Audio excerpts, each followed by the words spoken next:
by Baba Masha, which Jim Fadiman wrote the foreword for, but it is also true that there's a lot less research with Amanita generally, and when you say it isn't as fun, I mean, I only use Amanita in really small amounts.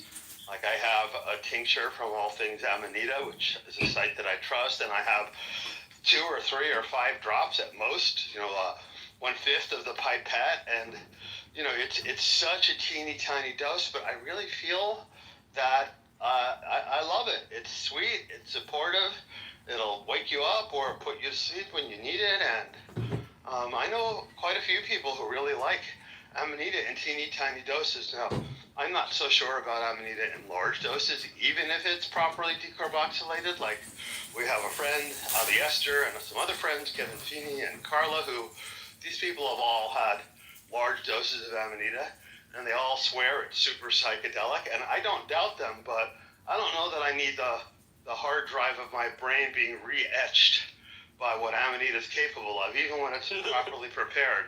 And I've also tried a tincture that has just a teeny tiny amount of raw, so the ibotenic acid is full on, and like 2 drops was too much. The tincture was labeled experimental, which I thought was funny. I was like, no, it's not, but you learn what you like. Like they also make a mostly but not fully decarboxylated pantherina.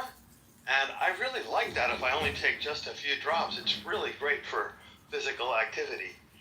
So yeah, when I say fun, there's air quotes behind that, and I think the idea that you bring up here, where we like, medicine doesn't always need to be fun, right? And I think it's an immature perception of myself to be like, oh yeah, well, it's not creating like an ecstatic feeling. That kind of gets in the way of like actual potential healing. It's like we could easily miss something by not looking at it from the correct perspective. But what you have to say is really interesting about what it can do for you, like so you say when you're using it in an active sense, like you're going to go work out or go for a run or a hike or something like that. Yeah, if I'm going to go to the gym.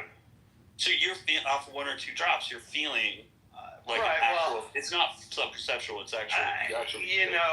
Am I hypnotizing myself? Is it on some level placebo, with placebo being broadly defined as the placebo process and the ability of our mind and body to interact each other, regardless of our understanding the biomechanics of it?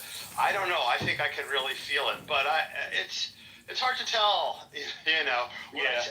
And I have another friend, her name is Melissa, she sometimes comes here, and she was like me, using just no more than 3 or 4 drops of the Amanita she had, and if you talk to her, you can hear her, so this is a strange way to think, because it doesn't, in some ways it's not helpful, but when we think of the number of molecules involved, the number of, so like for LSD, the example is that 1 microgram has 1.54 quadrillion molecules of LSD in it. And LSD is super, light and heavy duty. So something like these Amanita tinctures, I'm guessing that each drop has, at least trillions, if not quadrillions of molecules in it. So there is a level at which it's not that hard to put together a story about how that many molecules in a body that has 40 trillion cells, that a lot of the cells that might be affected can come into contact with even a little bit of it.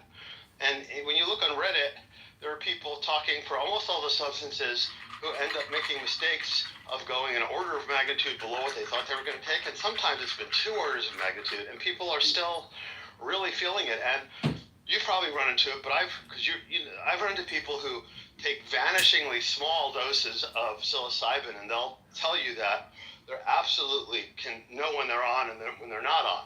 The whole thing with not so much. No, I think there really are people that are extremely sensitive, and there is a spiritual sensitivity, like an esoteric type thing, and then there's a biosensitivity, and those both need to be taken into account.